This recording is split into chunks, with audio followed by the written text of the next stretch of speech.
बहरा आदमी बीमार के पास गया खैरियत लेने के लिए। तो पहला सवाल पूछा, क्या हाल है? तो बीमार ने कहा, मर रहा हूं। कहा सुभान अल्लाह, बहुत अच्छा। दूसरा सवाल पूछा, क्या खा रहे हो? कहा जहर खा रहा हूं। कहा बहुत अच्छी दवाई है, खाते रहो। तीसरा सवाल बहरा पूछा कि किस डॉक्टर से इलाज हो रहा है? कहा मलकुल मौत से। कहा बहुत अच्छा डॉक्टर है, पूरा इलाज करके ही छोड़ेगा। ओ गाफिल इंसान इंसान, ओ गाफिल इंसान, ओ गाफिल इंसान इंसान, ओ गाफिल इंसान। आँखों से तूने अपनी कितने जनाजे देखे, हाथों से तूने अपने दफनाए कितने मुर्दे। अंजाम से तू अपने, अंजाम से तू अपने क्यों इतना बेखबर है? ओ गाफिल इंसान इंसान, ओ गाफिल इंसान, ओ गाफिल इंसान इंसान, ओ गाफिल इंसान। माशाल्लाह दूर तक आवाज पहुंच रही है और माइक की सर्विस अच्छी है। माइक का असल में रुख अलग हो गया है, इधर होना चाहिए था। खैर, दूसरा पैगाम खुदा की मेहरबानी के हवाले से सुनाने के लिए जा रहा हूं। आप लोग सुनने के लिए तैयार हैं? हाथ उठाइए इंशाअल्लाह। घबराना नहीं है। अभी एक आदमी अपने वालिद की तारीफ में निजामत कर रहे थे कि जिसको माँ बाप से मोहब्बत है वो हाथ उठाए, लेकिन ये अपने घर में कम रहता है, ससुराल ज्यादा रहता है। इससे आप लोग अंदाजा कर लीजिए कि इसको माँ बाप से ज्यादा मोहब्बत है या सास ससुर पर ज्यादा मेहरबान है। हाथ उठाइए, वादा कीजिए माँ बाप को रुलाएंगे, सास ससुर को हंसाएंगे। हाथ उठा दीजिए इंशाअल्लाह। अच्छा उठाइए, यही देखना है। और आप में इनमें क्या फर्क है? कोई फर्क नहीं है। जो हाल ऐन का है वही हाल गैन का है। मुसीबत कैसी भी आ जाए आपको घबराना नहीं। अगर बड़ी से बड़ी मुसीबत है, छोटी से छोटी मुसीबत है, आपको 4 फायदे होंगे। पहला फायदा मुसीबत से यह होता है कि जो खुदा का बंदा खुदा को भूल गया था, अब वो खुदा को याद करने लगता है। मुसीबत का दूसरा फायदा यह होता है, आदमी बिगड़ा हुआ था, मुसीबत को जैसे ही देखा सुधर गया, दूसरा फायदा होता है। तीसरा फायदा होता था, गुनाह कर रहा था, करता जा रहा था, मैल कुचैल से उसका दिल नापाक हो चुका था, मुसीबत को देखते ही उसके गुनाह का मैल कुचैल साफ हो जाता है। और चौथा और आखिरी फायदा यह है कि दुनिया से दिल लगा बैठा था, मुसीबत को देखते ही दुनिया से लाताल्लुक हो गया। एक मुसीबत से अल्लाह बंदे को 4 फायदे अता फरमाता है। 30 साल हो गए, खुदा का नाम भूल से भी नहीं लिया। फरिश्ते ने कहा कि मेरे परवरदिगार, इस बंदे के साथ क्या किया जाए? 30 साल हो गए, तुम्हारा भूल से भी नाम नहीं लिया। तो अल्लाह ने कहा मुसीबत नहीं देखी है इसलिए भूल गया है। कुछ मत करो, उसकी एक रग को बंद कर दो, उसकी हरकत को बंद कर दो। अब एक रग की हरकत बंद हुई है, 24 घंटा अल्लाह ही का नाम ले रहा है। हाथ कट गया है, चोरी किया था, हाथ कट गया। इस कटे हुए हाथ को अपने दूसरे हाथ में लेकर के जा रहा है। पूछने वाले ने कहा किसने हाथ काटा? कहा दामादे रसूल ने, फातिमा के शौहर ने और अमीरुल मोमिनीन ने, अली इब्न अबी तालिब रज़ी अल्लाहु अन्हु ने हाथ काटा है। जो जैसे सुन रहा सुनने दीजिए भाई, अंदर आ जाइए, अंदर आ जाइए। जो जैसे सुन रहा सुनने दीजिए। किसने हाथ काटा? जिसका हाथ कटा है वो कह रहा है मुसलमानों के अमीर ने, दामादे रसूल ने, फातिमा के शौहर ने, अली इब्न अबी तालिब ने रज़ी अल्लाहु अन्हु ने हाथ काटा। अरे तुम्हारा हाथ काटा, तुम उनकी तारीफ कर रहे हो? का तारीफ इसलिए कर रहा हूं कि उन्होंने मेरे दूसरे हाथ को अल्लाह के अज़ाब से बचा लिया। दुनिया में कितना ही बड़ा आप गुनाह कर लीजिए, लेकिन अल्लाह ताला आप पर 3 तरफ से मेहरबान होगा। आपको पकड़ेगा नहीं, आपको छुपाता रहेगा, आपकी सेहत छीनेगा नहीं और आपकी रोजी छीनेगा नहीं, इंतजार करता रहेगा कि आज कर ले तौबा, कल कर ले तौबा। आपके ऊपर पर्दा करेगा, आपको पकड़ेगा नहीं, आपकी सेहत छीनेगा नहीं, आपको बराबर रोजी देता रहेगा।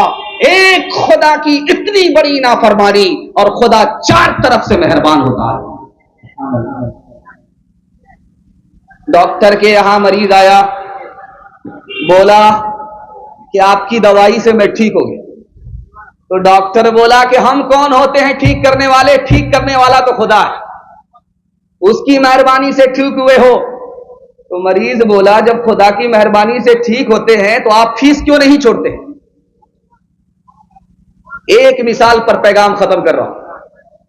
एक आदमी बोला कि खुदा की क्या खुदाई है, छोटा सा दरख्त होता है कद्दू का, इतना बड़ा कद्दू पैदा करता है, और इतना बड़ा आम का गाछ होता है, उसमें फल इतना छोटा होता है, यह कैसा खुदा है? बल्कि आम का पेड़ बड़ा था तो फल भी बड़ा होना चाहिए, कद्दू का दरख्त छोटा है तो उसमें कद्दू छोटा होना चाहिए, यह कैसा खुदा है? दोपहर में खाना खा करके आम के गाछ के नीचे सो गया, वहां से आम टूट करके सीधा आंख में आकर के लगा, एक आंख ही फूट गई। अब कहता है मालिक ये तो तेरी बहुत बड़ी मेहरबानी है कि छोटा सा आम था, आंख फूट गई।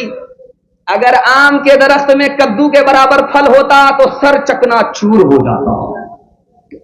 मौत से बढ़ के वो पर का सिला देता है, रिज़्क़ बिन मांगे भी बंदों को खुदा देता है, रिज़्क़ बिन मांगे भी। तंग दस्ती मेरे दामन से लिपटना न कभी, तंग दस्ती मेरे दामन से लिपटना न कभी, है वो दाता मेरा हर काम बना देता है वो दाता। जो लेंगे खुदा से लेंगे, हाथ उठाइए इंशाअल्लाह। और बेटा की शादी फ्री नहीं होगी, हाथ उठाइए इंशाअल्लाह। दूसरा पैगाम आपकी खिदमत में सीरत के हवाले से लेकर के आ रहा हूं। सीरत के हवाले से पैगाम सुनने के लिए आप लोग बैठे हैं। 2-4 साल पहले यहां जलसा हुआ था, इसी जगह हुआ था, कड़ाके की ठंडी थी, लोग लकड़ी जला करके जलसा सुन रहे थे। आज अल्लाह का शुक्र है बारिश ने इस जलसा को उखाड़ फेंका था, लेकिन आपकी हिम्मत ने, आपके हौसले ने इस जलसे को इतना सजा दिया है कि पिछले जलसे से 4 गुना मजमा ज्यादा है। अल्लाह से दुआ करता हूं अल्लाह हमारे सुनाने को, आपके सुनने को बेहद कबूल फरमाए। हाथ उठाइए, वादा कीजिए बेटा की शादी फ्री में करेंगे। हाथ उठाइए इंशाअल्लाह। फ्री में मिला तो छोड़ेंगे नहीं, हाथ उठाइए इंशाअल्लाह। जोर का झटका धीरे धीरे से लग रहा है। जरा ध्यान से सुनिएगा, सीरत के हवाले से पैगाम लेकर के आ रहा हूं। हिंदू धर्म की किताब है, उसका नाम है अथर्ववेद। उस किताब में लिखा है जो आखिरी नबी होंगे उनकी सवारी आसमान से बात करेगी। हिंदू धार्मिक किताब में अथर्ववेद में लिखा हुआ है कि जो आखिरी नबी होगा उसकी जो सवारी होगी वो आसमान से बात करेगी। और मुसलमान जानता है कि नबी को मेराज हुई है, 1 मिनट में 40 रात का सफर किया है बुराक से। उसका जिक्र अथर्ववेद में है कि उनकी जो सवारी होगी वो आसमान से बात करेगी। दूसरा नमूना लिखा है अथर्ववेद में, घंटों का झगड़ा मिनटों में हल कर देंगे। आपको यह मालूम है हजरे अस्वद रखा जा रहा था तो झगड़ा खड़ा हुआ, कौन रखेगा, मैं रखूंगा तुम नहीं रखोगे, ये झगड़ा चल रहा था। नबी ने हजरे अस्वद को चादर में रखा, सबसे कहा कि चादर को थाम लो, सब मिलकर के हजरे अस्वद को हजरे अस्वद की जगह रख दो। घंटों का झगड़ा मिनटों में हल कर दिया। अथर्ववेद में लिखा हुआ, भागवत पुराण में लिखा हुआ है कि जो आखिरी नबी होगा वो गुफा में जाएगा और परशुराम से तालीम हासिल करेगा। हमारी किताब में लिखा है कि गारे हिरा में नबी गए, जिब्रील से कुरान लिया। भागवत पुराण में भी यही लिखा हुआ है कि नबी गुफा में जाएंगे और परशुराम से तालीम हासिल करेंगे। तुलसीदास जी एक बहुत बड़े दास गुजरे हैं, उन्होंने कहा कि जो आखिरी नबी होगा, इससे पहले इतना खूबसूरत कोई बच्चा पैदा ही नहीं हुआ, और जब वो पैदा हो गए तो कयामत तक कोई बच्चा इतना खूबसूरत पैदा हो ही नहीं सकता। कबीर दास ने कहा, चाहे रहमान हो, चाहे रहीम हो, चाहे राम हो, चाहे रहीम हो, उसके नाम का अदद लीजिए, उसको 4 से गुना कीजिए, 2 से जोड़ दीजिए, फिर 5 से गुना कीजिए, 9 से भागा लगाइए, फिर 2 को जोड़ दीजिए, 20 से भागा लगाइए, तो आपको 92 का अदद मिलेगा। 92 का अदद मोहम्मद के नाम का अदद है। चाहे राम हो, चाहे रहीम हो, अल्लाह ने मोहम्मद को हिंदू मुसलमान दोनों के नाम में छुपा दिया है। ये आपने देखा होगा लाल किला, इसमें जनरेटर की लाइट नहीं होती थी, उसमें किरासन तेल डाला जाता था तो दिबिया जलता था। जब तूफान आया तो रोशनी बुझ गई।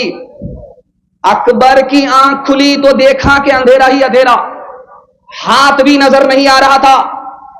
अकबर घबरा गया, बीरबल को बुलाया। बीरबल ने कहा कि हुजूर क्यों घबरा रहे हो? कहा कि मैं जब सोया था तो रोशनी थी और सो करके जो उठा अंधेरा ही अंधेरा था, मुझे अंधेरा देख करके कब्र का अंधेरा याद आ गया, इसलिए घबरा रहा हूं।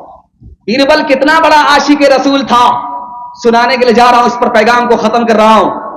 बीरबल ने कहा, हुजूर आप घबराते क्यों हैं? जब नबी जमीन के ऊपर थे तो उजाला जमीन के ऊपर था, जब नबी कब्र के अंदर गए तो उजाला नीचे चला गया है। मुसलमान की कब्र में अंधेरा होता ही नहीं है। जो अकबर कांप रहा था वो मारे खुशी के खड़ा हो गया। हाथ उठाइए, वादा कीजिए, हर काम पहले होगा, हज उम्रा बाद में करेंगे इंशाअल्लाह। अदद निकालो हर चीज के, चौगुन कर लो भाई, 2 मिलाकर 5 गुण कर लो, 2 मिलाकर 5 गुण कर लो, फिर 20 का भाग लगाए, 20 का भाग लगाए, बाकी बचे को 9 गुण कर लो, फिर 2 उसमें और मिलाए। कहत कबीरा सुन भाई साधो, नाम मोहम्मद के आए, नाम मोहम्मद के आए। बातिल हर एक दौर में होगा ज़लीलो ख़ार, बातिल हर एक दौर में होगा ज़लीलो ख़ार, कायम सदा रहेगी शरीयत रसूल की, अल्लाह खुद ही करता है मिदहत रसूल की।